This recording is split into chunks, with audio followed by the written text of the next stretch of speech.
For our case study, we were assigned a man named Frank. Our group is Amanda, Carolyn, Emily, Hailey, and Katie. So just a little on Frank's background. Frank is a 36-year-old white male. He lives in Louisa, Kentucky. And some background on Louisa was Louisa is a mining town, but the mine shut down for 3 years and transitioned to a power plant. And during those 3 years, almost no one in Louisa had a job. So the city itself of Louisa is rather economically disadvantaged. Frank is married. His wife is named Mary.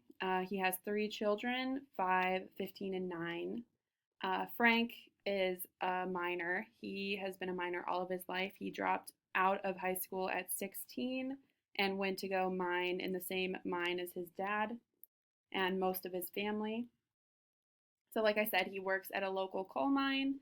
However, in the coal mine, there are some dangerous conditions. And as a consequence of that, one day, one of Frank's friends was killed in the mine. Frank had taken a sick day because he had the flu and he was not at the mine. But one of his friends was killed in an accident while he was not there. And that is the start of a lot of Frank's anxieties. So, a little more on his family. Frank's wife, like we mentioned, Mary, she's an ed tech. She works for Fallsburg Elementary School. And like I said, they have 3 children. They have a 5-year-old son, a 9-year-old daughter, and a 15-year-old son. And all of Frank's siblings and parents and family, they still live in Louisa. However, most of them now work at the energy plant. Unlike Frank, he is still at the mine. Frank lives in a small town called Louisa in Kentucky, which has a population of 2,400 people and an annual household income of $25,000, which is low due to a financial crisis resulting from the mines in town closing. The town has a mostly white population and a 31.8% poverty rate. Frank came to us after the accident in the mines, presenting with excessive drinking. He describes as changing from 1 beer a night to 4 or 5 after the accident, during the week, and heavy drinking through the duration of the weekend. He reports often becoming angry when intoxicated, and the police have been called on several occasions about the noise level. His wife Mary has reported that she can't stand his excessive drinking and will leave with the kids if it persists. Frank says the alcohol is the only way he can get through his days and will not be able to work without it. He also talks about feeling trapped and hopeless as well. Frank's family budget consists of Frank's annual salary of $42,000, Mary's annual salary of $22,000, and a combined income after taxes of $51,658. Their monthly income is $4,304.86. We took demographics from Louisa and included an estimate of 324 packs of beer a week to come up with a monthly income of $2,175 after his bills. Frank's budget would change significantly with his new job, earning $22,000 a year with a combined income after taxes of around $35,000. With his new income after expenses, he and his family would have about $800 left over each month. This is the team that we assembled to help provide treatment for Frank. The team includes Frank himself, his case manager Katie, a member of the AA group named Carolyn, a licensed professional clinical counselor named Christina Fuller, and a primary care physician, Dr. Jonathan Heiss. We found an AA group for Frank to attend called Point of Hope. This group meets 3 times a week during the evenings, which would work well for his schedule. Point of Hope is a closed group, meaning only those who are wishing to stop drinking are able to attend the meetings. We found a primary care physician named Jonathan Heiss. He is an MD out of Louisa, Kentucky, who is accepting new patients. Dr. Heiss received his MD from Marshall University and is a family practice board certified physician. He is also in network for Frank's Insurance. In addition, we found a counselor named Christina Fuller. She is a licensed professional clinical counselor supervisor out of Alvelton, Kentucky. She is a member of Open Path Collective who specializes in trauma and PTSD, coping skills, and mood disorders. She is accepting new clients and is willing to do remote counseling for Frank. She charges $30 for individual sessions and offers couples counseling for $50.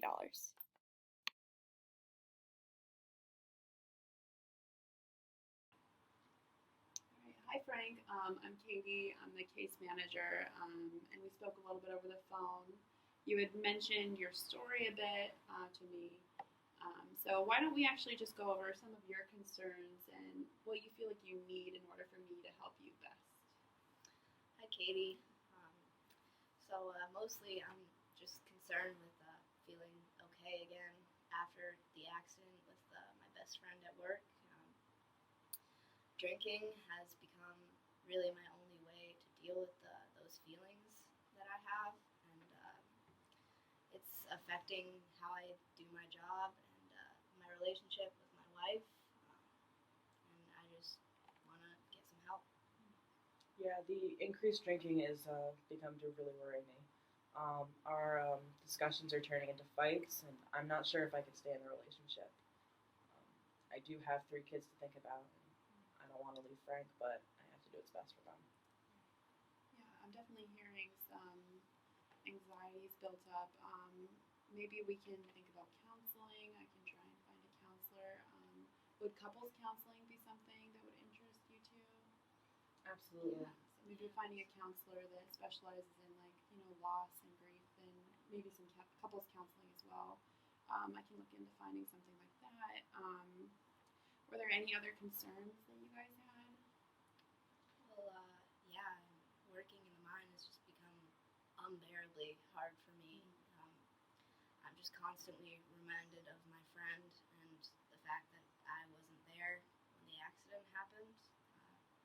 Not only is it hard for me emotionally, but physically, the job is taking a toll. Yeah, it seems like some physical aspects involved, right?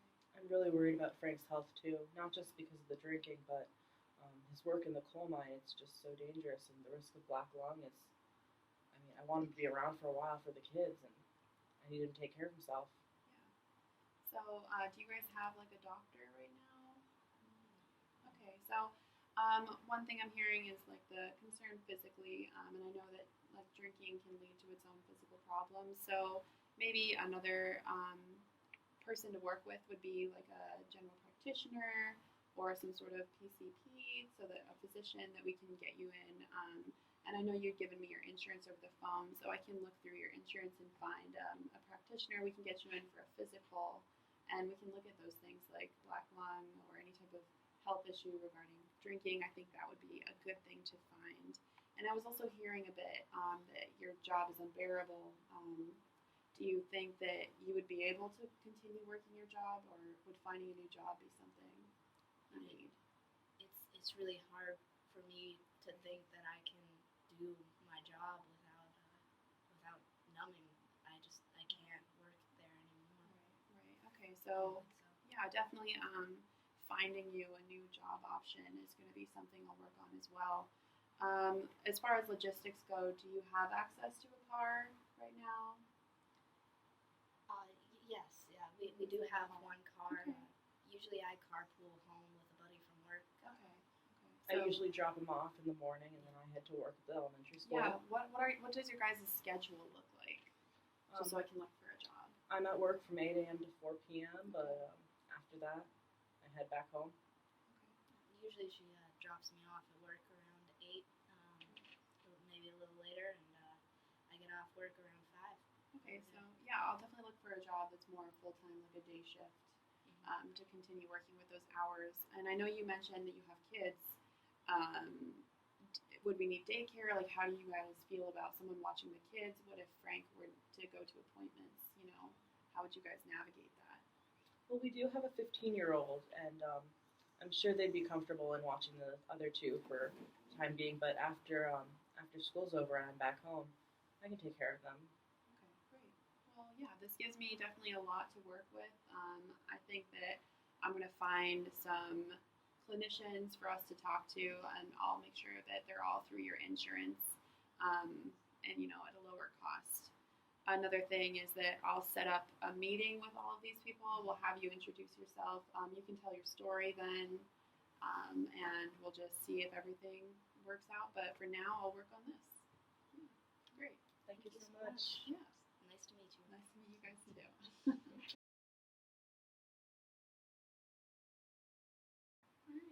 So, hi Frank. Welcome. How are you doing? Oh, I'm good. Great. Can you just tell us a little bit about yourself? Yeah, of course. I'm Frank. I'm 36 years old. My wife's home tonight with our 3 kids. I grew up here in Louisa. My parents grew up here as well. I work in the local coal mines. Recently, I lost one of my best friends in an accident at work, but I was homesick that day, and since the accident, I've just been feeling really lost and anxious. I feel like drinking is the only way I can numb those feelings. I've been worried that if I don't quit the drinking, though, my wife, she's going to leave me with the kids, and I really just can't handle being at my job in the mines without alcohol. And I just really need some help. I'm here to get better. Well, that is definitely a lot that you're going through, and my job is to kind of help you connect with other people in the community, and we want to build a team to help you get through this. So I know you mentioned a little bit about the drinking and your concerns regarding that. I found an AA representative for you, so why don't you introduce yourself to Frank? Hi, my name's Carolyn. I'm the AA representative for the Point of Hope group. And basically, we're a closed meeting group, which means that we only admit people who are actively struggling with alcohol abuse and trying to get better. So we meet right now at the Point of Hope Community Center in Louisa. And as of right now, we have 3 meeting times. They're all at 7 p.m. on Saturday, Tuesday, and Friday. Do you think any of those times work for you? I'll have to talk to the wife, but I think we can work that out. It's a really supportive group, and we'd love to help you. Thanks. Yeah, and then just as like a starting point, I think going to all 3 meetings at first, and then maybe working your way through that would be a good idea. I've also found, I know you mentioned working in a coal mine. I was a little bit worried about your health just regarding like your lungs, and I know that drinking can have some bad effects like on the body, so I thought it would be a good idea to talk to a physician, so I found you a doctor. Hi Frank, nice to meet you. I'm Dr. Heiss. Nice to meet you, doctor. So I'm a general practitioner in a family care center, and I'm a little bit concerned about your lungs working in the coal mine. I want to look for black lung, and I'd also like to run some tests on your liver because of your drinking habits. And if necessary, I am able to prescribe you any medications you may need. And I am currently accepting new patients, and I talked it over with your case manager, and it looks like your insurance will work with us. So how does that Great. sound? That sounds great. So definitely next steps for that would just be scheduling you an appointment. He is in town, so it would be pretty easy to get you there. Just getting an appointment would be the first thing. And then I know you talked a little bit about your struggle regarding your recent loss with your friend and just these feelings of anxiety, perhaps some trauma going on, and this feeling of helplessness we really want to address. And I know you had also mentioned a piece about worrying about your wife and her health through all of this, so I found you a counselor. Hi, I'm Christina Fuller, and I'm a licensed professional clinical counselor. I'm specifically a supervisor, meaning that I can supervise other counselors. Normally, I will only be able to do remote counseling with you, either through video chat or phone calls. I specialize in anxiety counseling, PTSD. I do couples counseling, and I do a lot of trauma-focused therapy. I'm a part of the Open Path Collective, which is a group of counselors that offer low-cost therapy. I am accepting new patients, and your insurance is in network. I have an opening every Saturday at 2 p.m. Would that work for you? Yeah, I think I can make that work. Okay, with that, my copay for individual sessions will be $30. If you decide to do the couples counseling, the copay for that would be $50. Does that would work? Yeah, that sounds good. Thank you. Yeah. And so one of the reasons I like Christina as a counselor is even though she would do only remote counseling, I feel that her specialties would really help you specifically, and just because she's in the Open Path Collective, that means that she can do lower cost counseling, which would be really beneficial considering, like money's tight, that type of thing. But yeah, so I think it would be good. And then if your wife does decide to do couples counseling, or if she's in need of counseling, she could have access to Christina as well. And then just one of the final pieces I wanted to address today was that I know you had mentioned really struggling with your job, and if you feel that you can't continue to work at the mine and drink, like that's not something we're going to want for you. So what I did find was we looked around a little bit, and there's a job as a construction flagger in Louisa. So part of this job, it does mean that you would take a pay cut. This job is $14 an hour full time. They offer raises the longer that you're there, but part of accepting this job would be lower pay. The good news about this job is that you don't have to have any pre-existing education. They offer a lot of on-site training. Like I said, there's chances for raises. So while money may be tight earlier, it could get better later on type deal.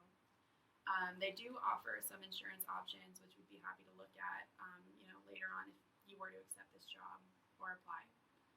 And the reason that I was thinking of a new job is it would really help remove you from the stress of working at the mines, and really, like, it seems like the priority here is addressing like the drinking and the trauma, and it sounds like you can't do that fully while working at the mine. So I think being this construction flagger would be a good idea. And like I said, it is a full-time position. It would be 40 hours a week. They're looking for someone to work the day shift. So I think if you're interested, here's the information on the job. I think that would be a great thing to apply to. Thank you so much for all your help. This is more than I could ever ask for. And yeah, just, we understand as a collective, this is a really overwhelming process, and you're going to be involved in a lot of new different types of things. You're going to be going to therapy, you're going to be seeing groups and seeing physicians, and while this is all very overwhelming, I hope that you get the general consensus that we're all here to support you through this new transition, and that we're here to aid you in this process. But yeah, I look forward to seeing what happens in the future. I look forward to working with you guys. Thank you.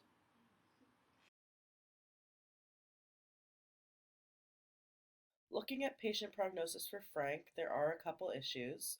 But to begin, because Frank came to us for help, we aren't worried about resistance to treatment.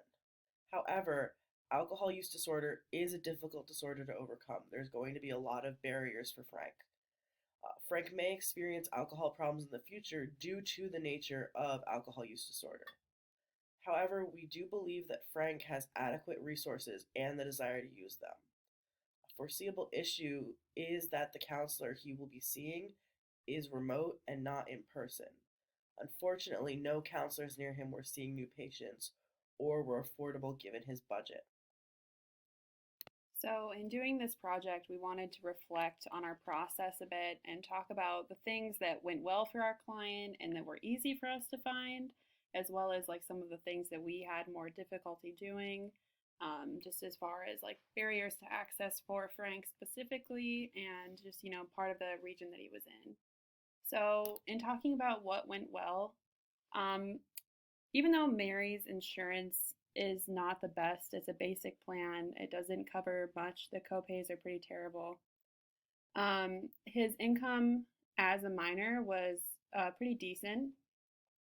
However, in finding him the new job, his income did take a hit, but as we saw with the budget, he still was able to afford certain resources, and he would still have some money left over for other expenses. So what went well for Frank was that he did make a certain amount of money, and this money allowed him to afford certain resources, as well as hoping with the cessation of his alcohol use that it would also allow him some extra money going down the line.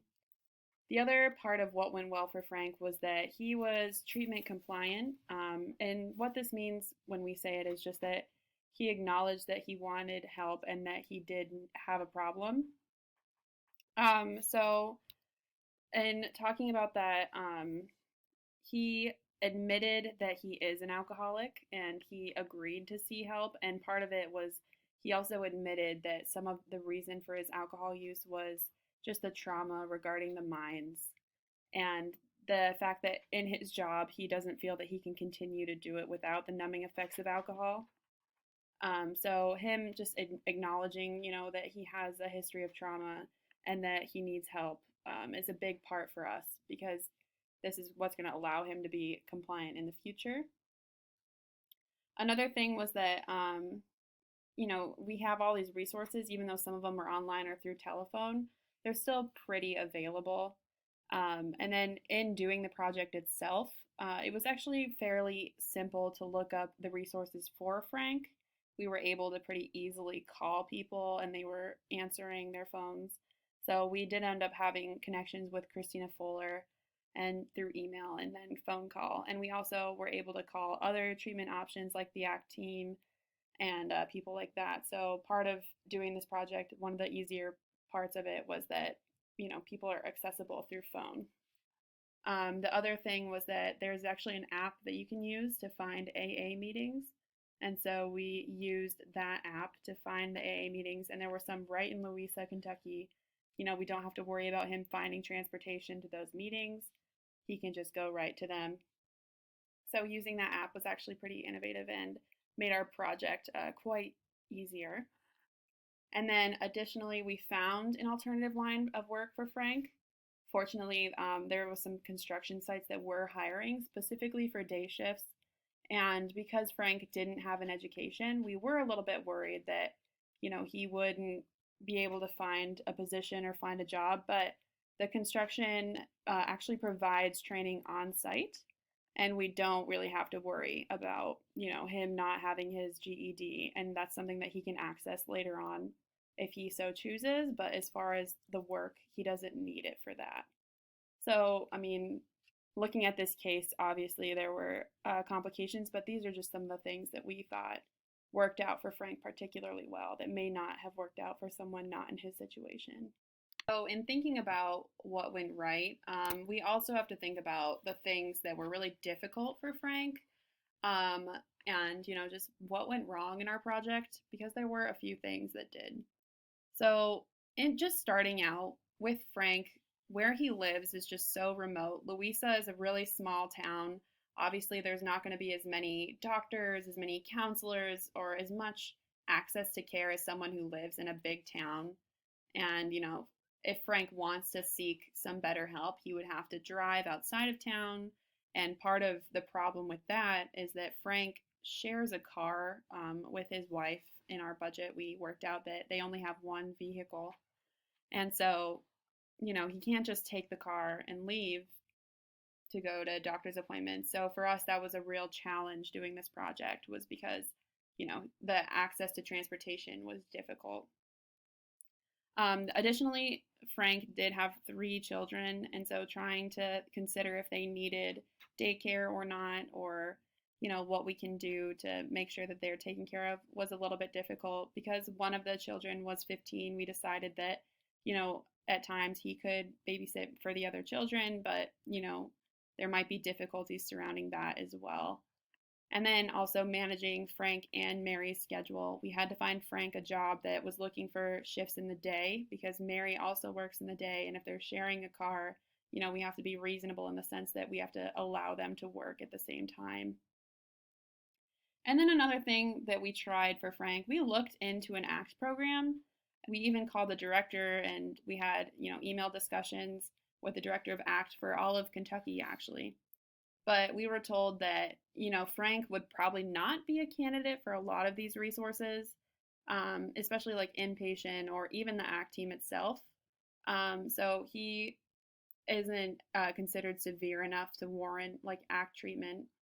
And if he were to fail out of several programs, then they would consider him for ACT. But because he's a new client, he hasn't tried programs yet. He hasn't failed out of anything. Failed out using the terms that ACT told us. So that was just a struggle because we were trying to get something like an ACT team for Frank, but he wouldn't be qualified. And like I said, the location was difficult. Public transportation in Louisa, Kentucky is pretty much non existent, or at least we couldn't find any online. I think partly because the city is so small, the bigger bus stations and stuff would be outside the city, which is not helpful for Frank.